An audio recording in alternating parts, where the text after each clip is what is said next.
বদরের ময়দানে এই পাশে কোরাইশ, এই পাশে মুসলমানেরা। বিশ্বনবী জালাময়ী ভাষণ দিলেন, তোমরা দেখতে পাচ্ছ এটা বদরের ময়দান না, এটা আল্লাহর জান্নাত, ওই জান্নাতের দিকে ছোট। বিশ্বনবীর কথা শোনা মাত্র সাইয়েদনা উমাইর ইবনুল হুমাম বললেন বাখ বাখ, মানে চমৎকার। বিশ্বনবী বললেন মা ইয়াহমিলুকা আলা কওলিকা বাখ বাখ ইয়া উমাইর, আমার এই কথা শুনে তুমি কেন বললা বাখ বাখ?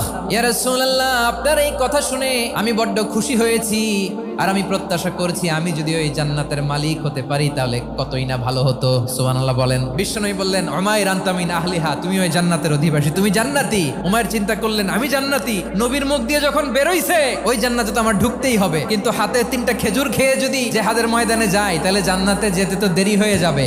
এই চিন্তা আসা মাত্রই খেজুর 3টাকে তিনি ছুঁড়ে মারলেন, তলোয়ার বের করে আল্লাহু আকবার বলে বদরের ময়দানে ঝাঁপিয়ে পড়লেন। আল্লাহর শত্রুদেরকে কচুকাটা করে এক পর্যায়ে শাহাদাতের সুধা পেয়ে নিজেও জান্নাতি হয়ে গেলেন। পড়েন সুবহানাল্লাহ।